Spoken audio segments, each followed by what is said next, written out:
Damos una bienvenida especial a las personas que se conectan en las redes. Dios les bendiga, Dios les guarde en gran manera.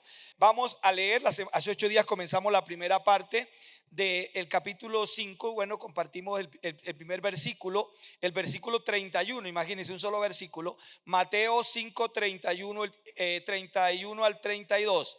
Lean conmigo. Vamos a leer en la Reina Valera y yo después le voy a leer en otras versiones para que le presten atención. Dice el versículo 31 de la siguiente manera: también fue dicho, cualquiera que repudie a su mujer, ¿qué debe hacer? Pero yo os digo que el que repudia a su mujer, a no ser por causa de fornicación, ¿qué pasa? Y el que se casa con la repudiada, bueno, esa es la Reina Valera 1960. Yo le voy a leer ahora en otras versiones para mirar cómo es la misma, o sea, no cambia, ¿no? Porque a veces uno encuentra que cambia, como que no es lo mismo, pero aquí simplemente en las otras versiones lo que hace es mostrárnoslos más claro. Dice la nueva versión internacional: se ha dicho, el que se divorcia de su esposa debe darle un certificado de divorcio. Pero yo digo que, excepto en caso de inmoralidad sexual, todo el que se divorcia de su esposa la induce a cometer adulterio, y el que se casa con la divorciada comete adulterio. La Nueva Traducción Viviente dice: han oído que la ley dice, un hombre puede divorciarse de su esposa con solo darle por escrito un aviso de divorcio. Pero yo digo que un hombre que se divorcia de su esposa, a menos que ella le haya sido infiel, a menos que ella, pero también podía ser que él le haya sido infiel, hace que ella cometa adulterio, y el que se casa con una mujer divorciada también comete adulterio. Y la versión palabra de Dios, perdón, la versión Dios habla hoy dice: también se dijo, cualquiera que se divorcia de su esposa debe darle un certificado de divorcio. Pero yo les digo que si un hombre se divorcia de su esposa, a no ser en el caso de una unión ilegal. ¿Una unión qué? Ilegal. Más rato vamos a explicar qué es una unión ilegal. A no ser por causa de una unión ilegal, la pone en peligro de cometer adulterio, y el que se casa con una divorciada comete adulterio. Palabra de Dios. Yo pensaba que iban a responder. Bueno, muy bien. Damos la gloria al Señor. Entonces, la semana anterior estudiamos la primera parte del tema. Quiero que coloquen el tema. ¿Cómo es el tema? De la letra al espíritu de la ley. Y reflexionamos sobre los dos primeros ítems, que fue el contexto histórico bíblico para conformar un matrimonio. Recuerden que dijimos que Dios legisló para que el matrimonio sea bien organizado. Y además de que legisló que sea hombre y mujer, legisló que sea dentro del mismo pueblo de Dios. Es decir, que nadie se case con personas fuera del pueblo de Dios. ¿Por qué razón Dios lo dijo así? ¿Se acuerdan por qué dijimos? Porque apartarían el corazón, ese hombre o esa mujer no cristiana, al casarse con un cristiano, lo más seguro era que iba a apartar el corazón de esa persona cristiana hacia sacarlo de la iglesia, en lugar de que esa otra persona se ganara a ese cristiano. Y en el Nuevo Testamento nos habló del yugo desigual. No os unáis en yugo desigual con los incrédulos, porque ¿qué comunión hay entre la luz y las tinieblas? No existe ninguna comunión. Donde hay tinieblas no puede haber luz. O sea, o donde hay luz no hay tinieblas. Más bien así. Donde hay luz no hay tinieblas. Y donde hay tinieblas es porque la luz no está brillando, es porque el bombillo se quemó, es porque hubo algún daño en el transformador, es porque la batería de la lámpara no alumbra, pero algo pasa donde no hay luz. Entonces, y si este mundo está en tinieblas, es porque la iglesia no está brillando. Tenemos que seguir dando luz cerca de nuestra casa, de nuestro hogar como tal. Bueno, hoy, esta semana, vamos entonces a continuar con la parte 2 y estaremos estudiando los siguientes aspectos. Entonces, primero vamos a mirar el mensaje de Cristo el mensaje de Cristo. La semana pasada nos pasamos al versículo 31 y hablamos sobre la primera parte. No tenía que ver con ese pasaje, sino que quise dejar un fundamento que está en la Biblia para conformar un matrimonio, para que los jóvenes puedan elegir bien, para que los jóvenes puedan tomar una decisión correcta. Y luego hablamos acerca de lo que Jesús decía en su mensaje, la primera parte. Vamos a mirar, dice el mensaje de Cristo, lo que es el espíritu de la ley. A la semana pasada trabajamos la parte 2, fue con respecto ya le voy a decir para que recordemos la parte 2 que trabajamos hace 8 días. Para que la primera fue sobre conformar matrimonios dentro del pueblo de Dios como tal, y la segunda fue el mandato según la ley. Esa fue la segunda parte que vimos, el mandato según la ley. Oíste que fue dicho, oíste que fue dicho. Hoy vamos a trabajar la segunda parte de esta porción de las escrituras. Entonces vamos a ver ahora qué oyeron que habían dicho que se podían divorciar. Oíste que fue dicho, se pueden divorciar y punto. Pero ahora Jesucristo va a decirnos cuál es su punto de vista. ¿Cuál es su punto de vista? Y les decía con lo que les dije hace 8 días, mi objetivo aquí no es atacar a ninguna persona, mi objetivo aquí es que nos guiemos por la palabra de Dios. Ese es el objetivo principal, que nos guiemos por la palabra de Dios. Entonces, el mensaje de Cristo, espíritu de la ley, espíritu de la ley. Cristo vino a darle vida. Recuerden que Pablo enseñó que la letra mata, pero el espíritu vivifica. Eso está en 2 Corintios 3:6. La palabra mata. La letra mata. O sea, refiriéndose a la parte como ellos la estaban interpretando literalmente. Los judíos, esos grandes estudiosos de la Biblia, la estudiaban literal. Entonces, por eso tomaban el pasaje de Deuteronomio. Jesús ahora va a decirle, pero yo les digo. El mensaje de Cristo, espíritu de la ley. Entonces nos ubicamos en el versículo 32, pero van a encontrar allí cuando proyectemos, van a encontrar unos puntos suspensivos, porque primero Jesús hace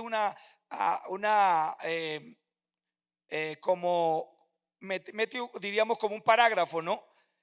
Y luego un paréntesis allí. Pero yo voy a omitir el paréntesis, digámoslo así, porque lo voy a abordar luego en lo que he llamado la excepción de la norma. Entonces, vamos a leer de corridos, saltándonos la parte de la excepción que hace Cristo. Cuando Moisés subió al monte Horeb o monte Sinaí, donde recibió la promulgación de la ley, donde la ley fue promulgada, Moisés, él allí recibe la ley, que era la ley que los judíos tenían en los tiempos de Jesús. Pero ahora cuando Jesús viene, no sube al monte Horeb, sino que se ubica por allá en Galilea, en un monte una meseta llamada Goresín. Esa meseta estaba allí en Galilea, donde él expone el mensaje que se llama el Sermón del Monte. Allí Jesús viene a llenar los vacíos de la ley. Recuerden, por eso cuando usted lea Santiago parece que hubiera copiado a Jesús, o sea, sino que uno no analiza detalladamente, pero cuando uno lee las cartas de Santiago es como si copiara lo que Jesús está enseñando en el Sermón del Monte. Entonces Jesús viene a llenar la ley. Es porque Jesús no vino a anular la ley. Recuerde cuando la pastora Rocío compartió el primer tema, cuando entramos sobre la ley, ella nos explicó que Jesucristo no vino a llenar la ley. Jesucristo cumplió la ley en su totalidad, y a partir de Cristo entonces esa ley ritual, esa ley ceremonial ya no tiene el mismo efecto, porque Cristo es el cumplimiento de la ley. Entonces Él llena la ley, los vacíos de la ley. Esos vacíos fueron estados quizás por los errores interpretativos de los maestros, de los escribas, de los fariseos, los estudiosos de la ley mosaica. Jesús dice, pero yo les digo, ustedes oyeron que fue dicho, pero yo les digo. Entonces, ¿qué nos dice Jesús? Hablándolo todavía sin la excepción. Jesús nos dice, pero yo les digo, el divorcio es adulterio. Así, o sea, si omitimos los puntos suspensivos que yo le puse allí, si seguimos, si saltamos, perdón, eso, Jesucristo hace una coma y una coma, pero yo les digo que el que repudia a su mujer, saltamos los punticos, la comita, a no ser por, bueno, saltamos eso porque lo voy a explicar en la excepción de la norma. Entonces Jesús dice que comete adulterio. Pero yo les digo que el que repudia a su mujer hace que ella adultere, y el que se casa con la repudiada comete adulterio. En Mateo 19:9, que aquí en Mateo 5 Jesús está enseñando, él aborda el tema, pero en Mateo 19 Jesús es abordado por los fariseos y le dicen: ¿es lícito que un hombre repudie a su mujer por cualquier causa? Allá recordemos que ellos querían hacer caer a Jesús. Si Jesús decía sí, ellos lo atacarían. Pero por cualquier causa es pecado. Y si Jesús decía no, entonces decía: pero usted se está levantando contra la ley de Moisés. Jesús le dijo: ¿qué aprendieron ustedes? ¿Qué les enseñó Moisés? Y ellos dicen: Moisés nos enseñó que si no me gusta, si hay algo que no me agrada de ella, debo darle carta de divorcio. Jesús dijo: sí, pero ¿a qué se debió? Que enseñamos hace 8 días. A la dureza de su corazón. Sí, pero eso fue por la dureza del corazón. Pero al principio no fue así. ¿A qué se estaba refiriendo? A Génesis 1:28, cuando dice: los bendijo Dios y les dijo tal, o a Génesis 2:24, por esto dejará el hombre a su padre y a su madre y se unirá a su mujer y los dos serán una sola carne. Entonces Jesús le dice sí, pero no fue así al principio. Eso se debe a la dureza de su corazón. Entonces en Mateo 19:9 Jesús dice: yo os digo que cualquiera, vuelvo aquí también, salto la excepción que Jesús hace, porque en los dos pasajes Jesús hace la excepción. Pero yo les digo que cualquiera que repudia a su mujer y se casa con otra, adultera, y el que se casa con la repudiada, adultera. Este pasaje de Mateo 19 tiene unos pasajes paralelos, como Marcos 10:11 al 12, que dice: en casa, también donde narra que Jesucristo fue abordado por los fariseos. En casa volvieron los discípulos a preguntarle de lo mismo. O sea, ¿por qué tú dices que no podemos dar carta de divorcio? ¿Cómo así? Eso como que nos deja con la cabeza dando vueltas. ¿Qué pasa? Entonces Jesús le responde: en casa volvieron los discípulos a preguntarle de lo mismo. Escuchen esto. A preguntarle de lo mismo. Entonces Jesús le dice: cualquiera que repudia a su mujer y se casa con otra, comete adulterio contra ella. Y si la mujer, es interesante porque Jesús incluye a la mujer. En Mateo solamente incluye al hombre. Si el hombre comete tal cosa, aquí ahora incluye a la mujer. Y si la mujer repudia a su marido y se casa con otro, comete adulterio. Marcos describe que Jesús menciona que hay casos donde es la mujer la que repudia a su esposo. De igual manera, el que se casa, esa mujer que se casa con otro hombre comete adulterio, hace que ese otro hombre adultere. En Lucas capítulo, voy a citar todos los textos que encontré, Lucas 16:18, toma este mismo texto y dice: todo el que repudia a su mujer y se casa con otra, adultera. Aquí en Lucas no hace ninguna excepción. Y el que se casa con la repudiada del marido, adultera. Lucas y Marcos no hacen la excepción. Lucas y Marcos la toman derecho. O sea, si te casas con una divorciada, tuki tuki lulú, estás pecando de malas. Si te casas con un divorciado, tiki, de mala, estás pecando. Es decir, si lo viéramos allí, si lo dejáramos hasta allí y solamente tomáramos a Marcos y a Lucas, wow, estaríamos en una situación complicada. Pero bueno, Mateo hace, es decir, toma la excepción que no tomó ni Lucas ni Marcos. Entonces, esa excepción la vamos a analizar más tarde.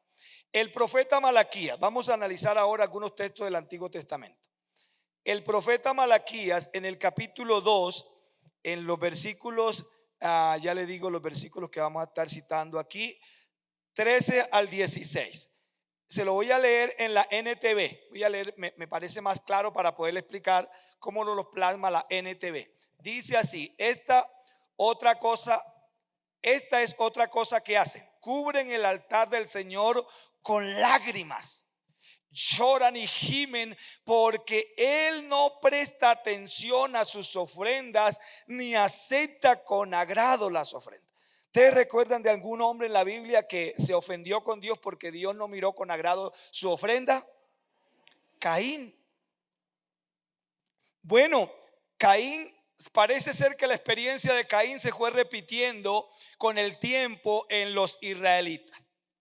Ellos iban al altar, traían sus ofrendas, pero Dios no los bendecía, pero no había bendición, pero no prosperaban, pero no avanzaban. Entonces ellos iban al altar y derramaban sus lágrimas y le decían: Dios, ¿por qué no prosperamos si nosotros damos el diezmo, damos la ofrenda, si nosotros te buscamos? ¿Por qué, Señor amado, no nos bendices? Sigamos. Lloran y gimen porque él no presta atención a sus ofrendas ni las acepta con agrado. Claman. Ahora viene la pregunta: ¿por qué el Señor no acepta mi adoración? Ahora dice el profeta: les diré por qué. ¿Qué nos va a decir el Señor? ¿Por qué ustedes no les acepto sus ofrendas? Porque el Señor fue testigo de los votos que tú y tu esposa se hicieron cuando eran jóvenes. ¿Dónde se hicieron esos votos? En el altar. Se hicieron unos votos en el altar, pero ustedes no respetaron esos votos. Pero dice, escuchen esto: el Señor fue testigo. Significa que el Señor estaba allí. Significa que el Señor está cuando nos casamos. Cuando usted y yo nos casamos, allí está Dios. Y está de testigo, nada menos y nada más, está como testigo. El Señor fue testigo, pero tú le has sido infiel a tu mujer, a tu marido y a Dios. Aunque ella siguió siendo tu compañera fiel, la esposa con la que hiciste tus votos matrimoniales, ¿no te hizo uno el Señor con tu esposa? En cuerpo y espíritu ustedes son de Él. ¿Y qué es lo que Él quiere? De esa unión Él quiere hijos que vivan para Dios. Por eso guarda tu corazón y permanece fiel a la esposa de tu juventud, diría yo, y al esposo de tu juventud, pues yo odio el divorcio, dice el Señor Dios de Israel. Divorciarte de tu esposa es abrumarla de crueldad. Mire qué término tan fuerte, ¿no? Cuando un hombre se divorcia con su esposa, está hablando del hombre causante del divorcio, dice que hace que abruma a la esposa. Y el Señor de los ejércitos dice: por eso guarda tu corazón y no le seas infiel a tu esposa. ¿Ama a Dios el divorcio? ¿Cómo lo ve Dios? Lo odia. Odia el divorcio. El apóstol Pablo, enseñando sobre el matrimonio, afirmó allá en 1 Corintios 7, 10 al 11: pero a los que están unidos en matrimonio mando no yo. Escuche, Pablo está citando, aunque no aparece una cita al pie de página, pero Pablo está tomando las palabras de Cristo. Mando no yo, sino el Señor, que la mujer no se separe del marido, y si se separa, quédese sin casar, o reconcíliese con su marido, y que el marido no abandone a su mujer. Pablo es todavía más tajante que Cristo. Cristo dejó una excepción. Pablo va a mochar cabeza. El mismo apóstol en la carta a los romanos escribió: ¿acaso ignoráis, hermanos, pues, que hablo con los que conocen la ley, que la ley se enseñorea del hombre entre tanto que éste vive? Porque la mujer casada está sujeta por la ley al marido mientras éste vive. Pero si el marido muere, ella queda libre de la ley del marido. Libre de la ley del marido. Así que si en vida del marido se uniere a otro varón, será llamada adúltera. Pero si su marido muriere, es libre de esa ley, de tal manera que si se uniere a otro marido, no será adúltera. En esta carta Pablo describe que la única causal para divorcio es la muerte de uno de los dos cónyuges. Ustedes dicen: pastor, pero usted vino hoy muy duro. Bueno, yo le estoy citando la Biblia. Ahora vamos al último punto, porque yo quiero que hoy tengamos una administración. Y la excepción de la norma. Aquí hay esperanza. Excepción de la norma, una luz de esperanza. Pero no hay permisividad. Escuchen esto, hay esperanza, mas no permisividad. Porque yo les voy a explicar ahora dónde hay excepción de la norma. Y si alguno de los que están aquí, esta excepción de la norma es para los que ya no hay solución. Pero si usted todavía tiene solución de recuperar su matrimonio, vamos a trabajar para que recupere su matrimonio. ¿De acuerdo? Aquí estoy, yo pongo lo que Dios me ha dado, lo que Dios me ha puesto en mi corazón para todo aquel que tenga unas luchas en su matrimonio y no tome esto como un argumento para divorciarse, tome esto como una oportunidad para restaurar su matrimonio. ¿De acuerdo? Porque ahora dice, ay, se me fue esa carga. Tómela ahora porque sí hay esperanza. Dios es un Dios de esperanza. Jesús es un ser de esperanza. Y no vino a condenar al mundo, vino a ofrecernos una posibilidad para rescatarnos, Entonces, el matrimonio entre un hombre y una mujer es el propósito de Dios. Dios no estableció matrimonios entre hombres con hombres, entre mujeres con mujeres. Dios no lo aprueba, Dios no lo aprueba. Te la dejo allí. Dios no aprueba ese tipo de relación. Indistintamente, así la ONU, la UNESCO, así el presidente XY la apruebe, pero Dios no lo aprueba. Dios no lo aprueba. Dios, el divorcio no hace parte de lo que Dios diseñó para nosotros. El divorcio en algunos casos es un rescate de Dios para aquellos que tal vez, mirando ahora las excepciones, han cometido algunas situaciones de esta y Dios los rescata, le da una oportunidad de rescate. Entonces, vamos a continuar. Voy a retomar algunos aspectos que mencioné hace rato en Mateo 19, 4 y 5. Cuando Jesús fue abordado por los fariseos que le preguntaron si era lícito darle carta de divorcio, Jesús le respondió. Voy a leerle Mateo 19, 4 y 5. ¿No habéis leído que el que los hizo al principio, varón y hembra los hizo? Y dijo, por esto dejará el hombre a padre y madre y se unirá a su mujer y los dos serán. Escuchen esto. Cuando una persona se casa, cuando una pareja se casa, la consumación del matrimonio es el acto íntimo entre la pareja. Y cuando se da ese acto íntimo entre la pareja, entonces se cumple este pasaje. Se unirá el hombre a ella y ella a él, y serán 3 personas, 4 personas, se volverán como uno solo. Se volverán como uno solo.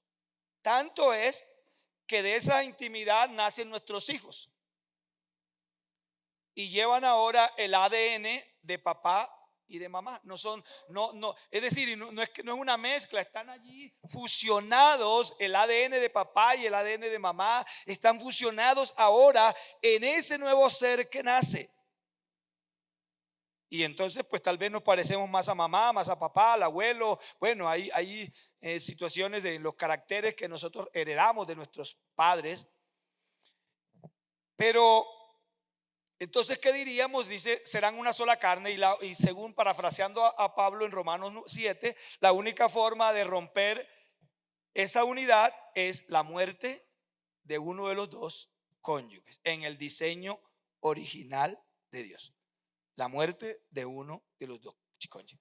A mí me gusta, o sea, yo soy muy sentimental.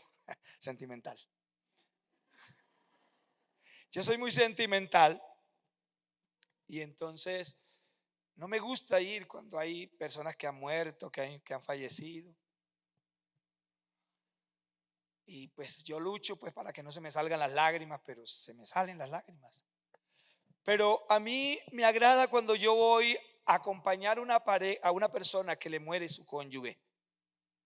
Y una de las formas de yo consolar a esa persona, yo les digo, dale la gloria a Dios. Porque tu matrimonio no lo acabó la pobreza. Tu matrimonio no lo acabó la riqueza. Tu matrimonio no lo acabó un tercero que entró. Tu matrimonio lo acabó el plan y el diseño de Dios. Hasta que uno de los dos muera, y ha muerto él y ha muerto ella. En medio de tu dolor, dale la gloria y la honra al Señor, porque se dio el propósito establecido por Dios. Y eso trae consuelo en medio del dolor. Saber que no me separó nada. Tuvimos problemas, hubo luchas, hubo adversidades, discusiones, cosas terribles pasaron, pero no nos soltamos de la mano. Y yo les he venido hablando de mis padres, que ya van a cumplir 90 años. Y mi papá dice ahora que él está más enamorado de mi mamá ahora que cuando eran jóvenes. Y él la cuida porque ya mi mamita pues casi no puede caminar bien. Él la cuida como si fuera una niña.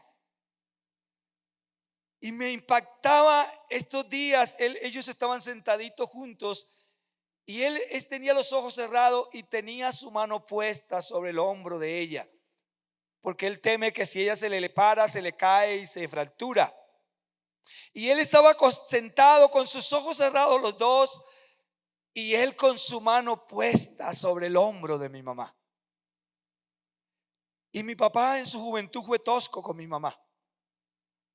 Mi papá en su juventud fue en sus palabras, pero yo me gozo de saber que en la vejez yo puedo verlos a ellos en ese amor, en esa unidad de pareja y de familia. Van a cumplir 70 años de unión. 70 años. Y yo le estoy orando a Dios que le dé un poquito más de vida. Yo le he dicho al Señor que yo quiero que ellos no mueran antes de yo pensionarme, que me dé la oportunidad de yo pensionarme, y le quiero dedicar unos meses a ellos. Quiero ir a casa a llenar un poquito el vacío de todos estos años de ausencia física y acompañarlos, ayudarlos a bañar, a peinarlos en su vejez. Bueno, sigo. Vamos a ver ahora cuáles son las excepciones. Dios conoce la fragilidad del ser humano. En ciertos momentos ha abierto una ventana de esperanza, no solo con relación al matrimonio, sino en otros momentos, frente a otras situaciones. Dios en su misericordia ha abierto una ventanita de esperanza. Y veamos esas ventanitas de esperanza, donde la Biblia dice que debe ser admitido el divorcio. Y aquí presten atención todos los que están aquí. Yo les voy a hablar bíblicamente, no les voy a quitar ni le voy a poner. Yo les voy a hablar como la Biblia nos lo dice. Y algunos lo he investigado en varias versiones. Dice, lo primero es por algo indecente. Por algo indecente, que yo lo llamé la semana pasada por la dureza, o Cristo lo llamó así, pues por la dureza del corazón. ¿Eso dónde está? Está en Deuteronomios capítulo 24 versículos 1 y 2. Cuando alguno tomare mujer y se casare con ella, si no le agradare por haber hallado en ella alguna cosa indecente, ¿qué debe hacer? Dice ese pasaje: escríbale carta de divorcio y se la entregará en su mano y la despedirá de su casa, y salida de su casa, ¿qué pasará? Podrá ir y casarse con otro hombre. Es decir, la carta de divorcio en ese contexto la dejaba librecita para volverse a casar con otra persona. La palabra indecente es empleada en la Reina Valera 60 y en la Dios habla hoy. La Nueva Traducción Viviente y la Biblia de las Américas traduce reprochable, y la Nueva Versión Internacional traduce indecoroso. O sea, ese término indecente, reprochable e indecoroso. Seguimos. Siguiendo con este ítem, relaciono algunas palabras del diálogo entre Jesús y los fariseos. Le dijeron los fariseos: ¿por qué entonces Moisés mandó que le diera carta de divorcio a su esposa y la repudiara? Jesús le dijo: por la dureza de vuestro corazón, Moisés os permitió darle carta de divorcio y repudiarla, pero al principio no fue así.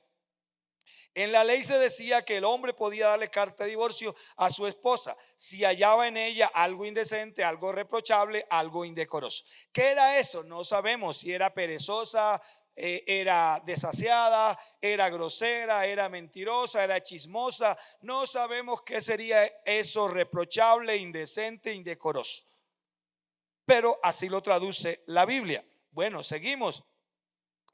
Esta era la causa según la ley, pero Jesús dijo que la verdadera causa no era que hubiera indecoro, que hubiera cosas intachables o tachables, que hubiera errores, no, que el problema principal era la dureza del corazón. Esta norma, digamos, esta excepción de la norma no debe aplicar a la iglesia hoy día. Amén. Están como muy calladitos. No sé si es que los estoy regañando. Se han sentido pensativos. Bueno, este principio de oportunidad, hablan en la parte de la jurisprudencia y eso. Esto no aplica para nosotros. Bueno, porque si mi mujer es indecorosa porque es sucia, hombre, yo tengo que hablar con ella que deje la suciedad. Y tenemos que arreglar esa suciedad. Si mi esposa es indecorosa, pues si esa es por otro asunto, bueno, tenemos que sentarnos y hablar y dialogar y que se arregle ese problema. Si es que yo parezco el niño de la casa y me pasa regañando, porque hay mujeres bastante regañonas, ¿no? Muy regañonas.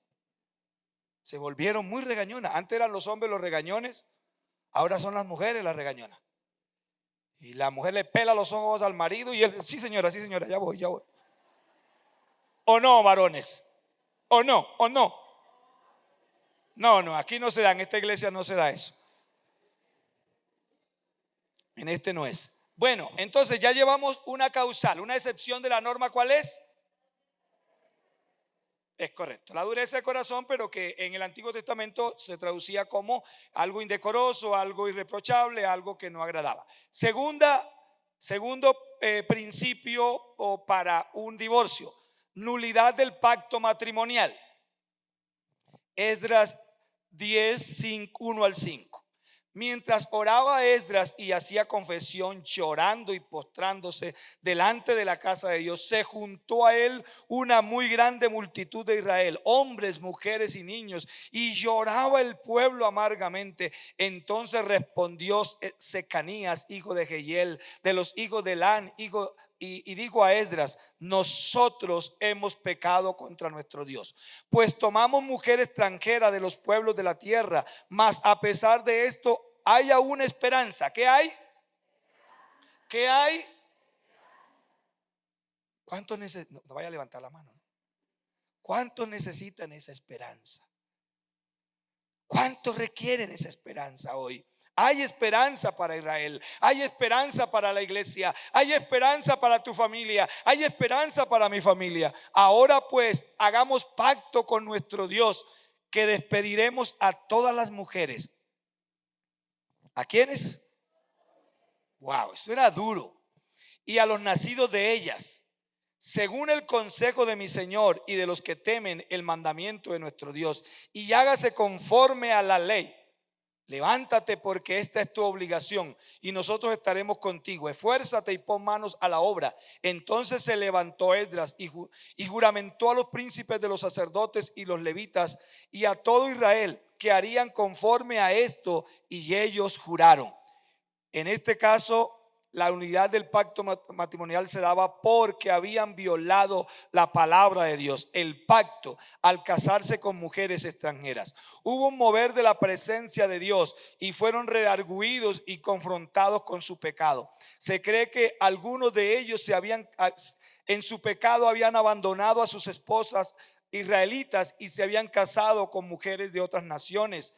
En su arrepentimiento decidieron por el menor de los dos males. El menor de los dos males. Entonces, hay veces la alianza ha hecho un estudio, como lo ha hecho la Asamblea de Dios y la Bautista, bíblicamente, y nos ha dado a nosotros los pastores una autorización de estudiar cada caso de personas que habiéndose divorciado quieran volverse a casar. Y eso es complejo porque la gente le puede mentir a uno, ¿no? Y vamos mirando. Entonces, la primera causal, algo indecoroso que no califica con nosotros, que era dureza de corazón. Segunda, nulidad del pacto matrimonial. Yo les quiero leer, quiero decirles algo. Aquí hubo un mover del Espíritu Santo muy poderoso en esa comunidad. Y yo podía decirles que la presencia del Espíritu Santo es como un purgante que hace que vomite el pecado que está en el alma del ser humano. Y decía un antiguo puritano llamado John Trapper, decía que la confesión de pecado es el vómito del alma. La confesión de pecado es el vómito del alma. Nuestro cuerpo vomita cuando tomamos algo que nos cae mal o cuando tomamos algo que nos hizo daño. Pero el alma también vomita. Y el vómito del alma se llama la confesión de pecado. ¿Sabes por qué el enemigo está tan interesado en que no haya vómito? Porque quiere que sigamos guardando silencio ante el pecado. Porque quiere que sigamos guardando el pecado en el alma. Pero Dios tiene un purgante que se llama la presencia del Espíritu de Dios. Y cuando la presencia del Espíritu de Dios se derrama en una iglesia, viene ese purgante y el hombre confiesa su pecado y la mujer confiesa su pecado a causa de la manifestación del poder del Espíritu Santo. Y eso fue lo que hubo ese día en la comunidad donde estaba Esdras. En Colombia hay 3 causales, en este caso, para invalidación de un matrimonio. Primero, vicios en el consentimiento. Es decir, cuando una persona, es decir, no hay consentimiento, sino que uno de los dos decide por el otro. Entonces, ¿qué hay? Hay intimidación, uso de la fuerza, miedo o amenaza. Escuchen, ¿alguno de los que está aquí se casó así? Le pusieron un arma y le dijeron, ¿te casas o te casas? Pero si aún eso hubiera sido así, hay solución, hay que hablar, hay que perdonarnos, tenemos que acercarnos a esa persona y decir, usted, yo me casé, yo estoy casada con usted porque usted me intimidó, porque usted me amenazó, pero hoy yo lo quiero perdonar. He aprendido a amarlo con el tiempo, he aprendido a quererlo con el tiempo. Entonces, ¿cuál es la primera causal de anulación de un pacto matrimonial? Vicios en el consentimiento. Segundo, estoy hablando no de la Biblia, estoy hablándolo en Colombia. La Biblia simplemente allá eligieron el mal peor, el menor mal. ¿Qué era? Entonces, era que habían violado el pacto, se habían casado con mujeres. Entonces listo, había un matrimonio pero con mujeres que Dios les ha dicho que no se casaran. Entonces ellos se fueron por el mal menor. Vamos a divorciarnos y vamos a buscar a nuestras mujeres antiguas que abandonamos, o vamos a casarnos de nuevo con mujeres israelitas. Entonces se fueron por el mal menor. Otra razón por la cual hay en Colombia vicios de forma.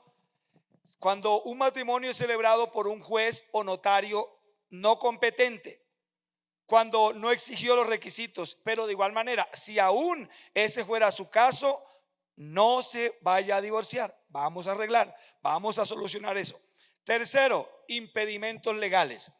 Cuando un mayor se casa con una menor, cuando hay bigamia, cuando una persona, uno de los dos que se va a casar no ha legalizado su divorcio.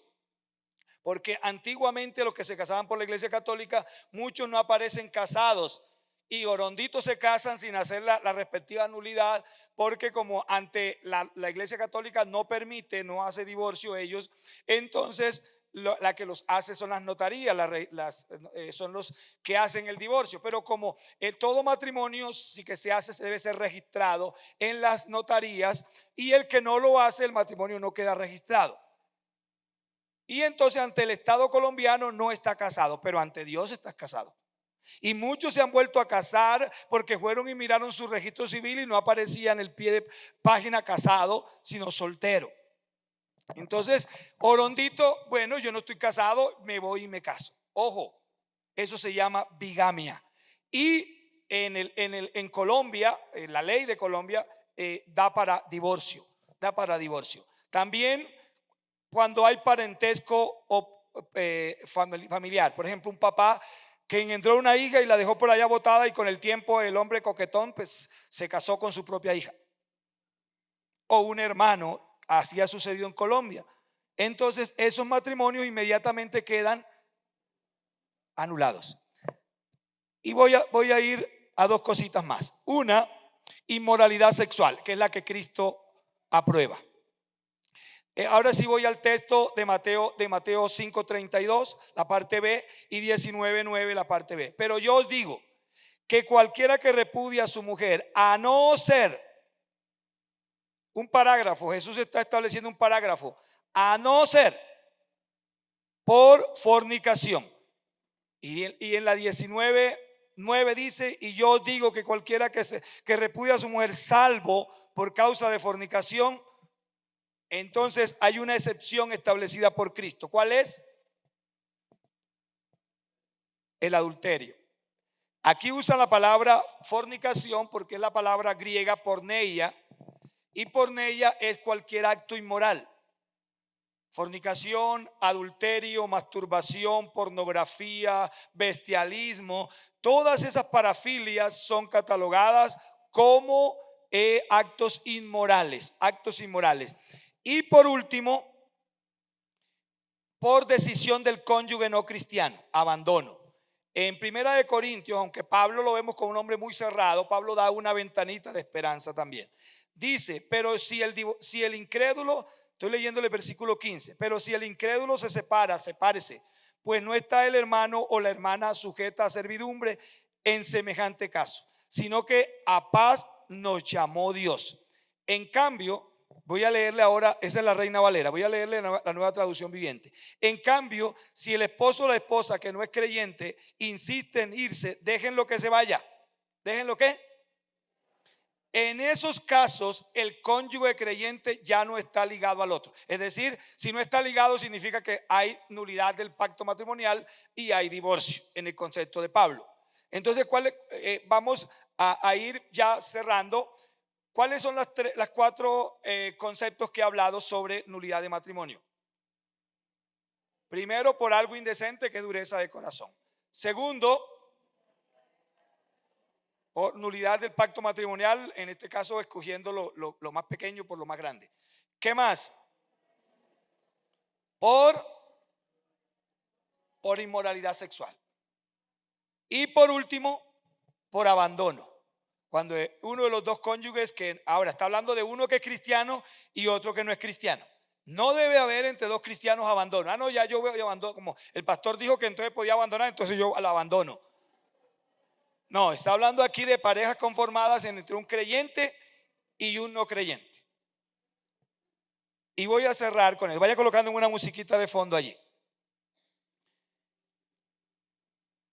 Escuchen esto, lo que les voy a leer.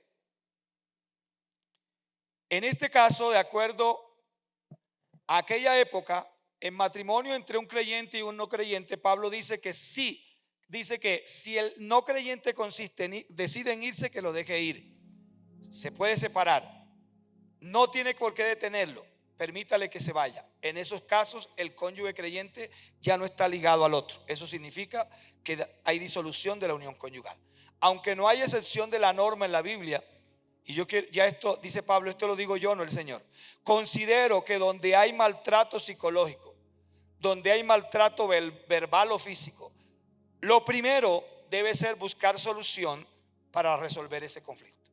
Pero si ese hombre persiste en seguir maltratando a esa mujer y amenazándola, y hoy día los hombres no andan con juego, las personas no andan con juego y matan, yo invito a la persona, si ha buscado ayuda ante la ley, ante el Estado, ante pastores, y ese hombre sigue maltratándola, sepárese.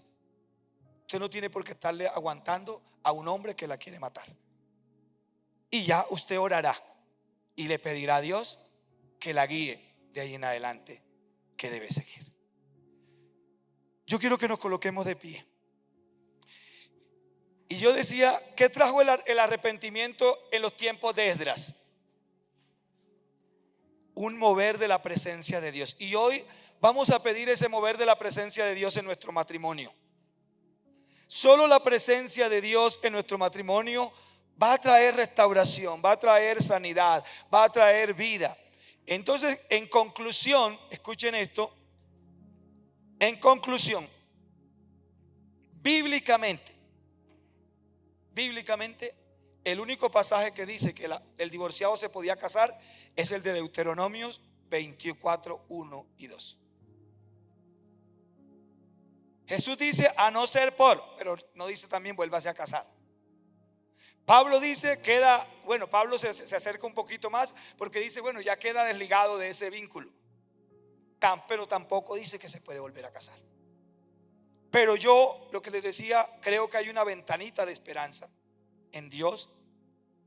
Y ahora sí les concluyo, lo que la alianza nos ha dicho es que debemos estudiar caso por caso.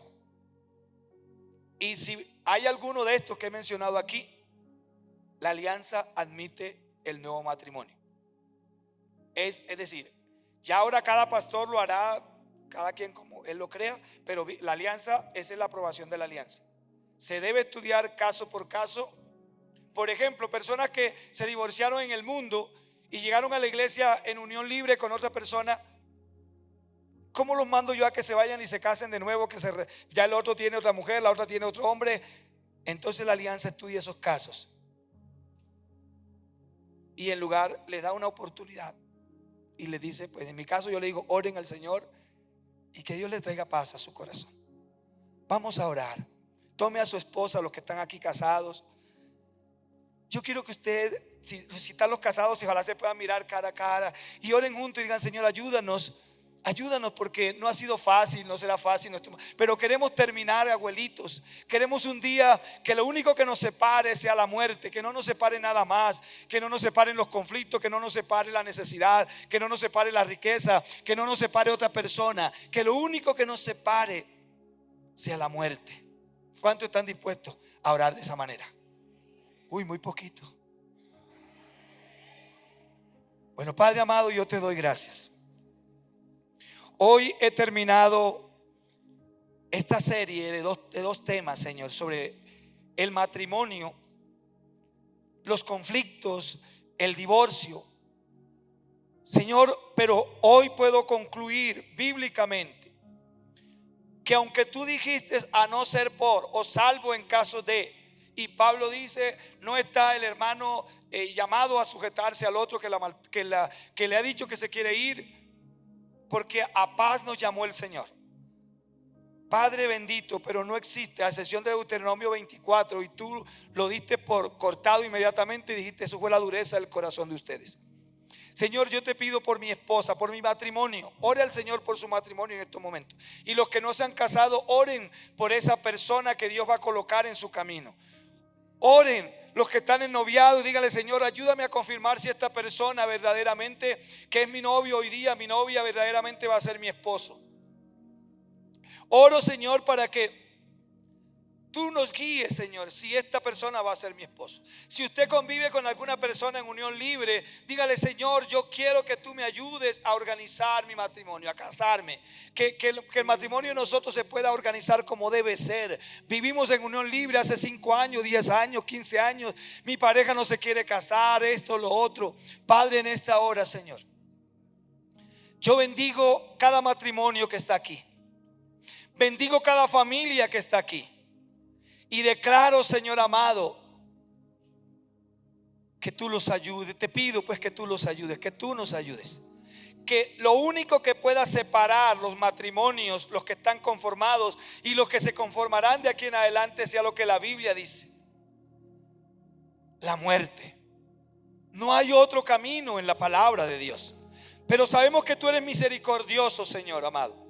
Y yo oro, Señor amado, por aquellas personas que lucharon, que hicieron todo lo posible por salvar su matrimonio, pero no fue posible, Señor, por adulterio, por fornicación. No fue posible por inmoralidad sexual. No fue posible porque el otro se quiso ir. No fue posible por maltrato, por violencia. Yo te pido a ti, Señor, tú que eres el Dios de las oportunidades. Y esa persona, Pablo dice, y yo quiero leerle este texto a ustedes. Y no lo dice en este contexto, sino en el contexto de la mujer. Dice: la mujer casada está ligada por la ley mientras su marido vive. Pero si su marido muriere, libre es para casarse con quien ella quiera, pero que lo haga en el Señor. Si aquí hay alguna persona divorciada, que ya su matrimonio no tiene solución, que ya se acabó, que no se puede restablecer, órele a Dios. Si usted está aspirando algún día a volverse a casar, para que se case con una mujer cristiana o con un hombre cristiano, pero órele a Dios. Yo no le estoy dando la aprobación, le estoy diciendo consúltelo con Dios. Vaya a la presencia de Dios y consulte a Dios y pídale a Dios que le guíe. Dígale: Señor, yo estoy comprometido a mantener la fidelidad con esta persona. Estoy comprometido a ser un hombre honesto, íntegro, a no maltratar a mi pareja. Pero dame la oportunidad, Señor, de yo rehacer mi vida. Yo no quiero terminar mi vejez solo. Yo quiero terminar con una mujer o con un hombre. Yo quiero terminar en una familia. Dame la oportunidad de rehacer mi vida, Señor amado. Y presente su caso ante Dios. Si usted fue culpable, si su matrimonio se acabó por causa suya, reconózcalo, llore delante de Dios y dígale: Señor, yo fui el causante de que mi matrimonio se dañara. Yo fui el responsable, soy el responsable de que mi matrimonio no funcionara. Y llore como lo hizo Esdras. La palabra de Dios dice que Esdras gemía y lloraba pidiendo misericordia de Dios. Y estoy seguro que aquel que se haya equivocado, si ha hecho un ajuste a su vida y clama a Dios y gime de corazón, Dios le puede dar una oportunidad. Pero comprométase con ser ese hombre, con ser esa mujer que va a caminar correctamente con Dios, que no va a usar este nuevo matrimonio, este nuevo hogar, para seguir con sus truanerías, con sus altanerías, con sus actitudes incorrectas, sino para ser un hombre o una mujer transformado y renovado por el poder de Dios. Matrimonios de Cristo, yo los bendigo como siervo de esta iglesia. Bendigo cada matrimonio, los ya establecidos y los que se establecerán. Los bendigo para que no haya divorcio. Si tu matrimonio está en crisis, te bendigo para que restaures tu matrimonio, para que busques la forma de restablecer tu relación conyugal. A ustedes que están allí en casa, los bendigo. Bendigo tu matrimonio. Si está tu matrimonio en peligro para divorcio, busca ayuda primero. No vayas a la notaría, no vayas a un abogado para disolver la unidad conyugal. Busca a Cristo primero y tal vez Él te dé una oportunidad de rehacer tu matrimonio. Y si ya no hay una esperanza, Él te fortalecerá y te ayudará. En el nombre de Jesús. Amén y amén.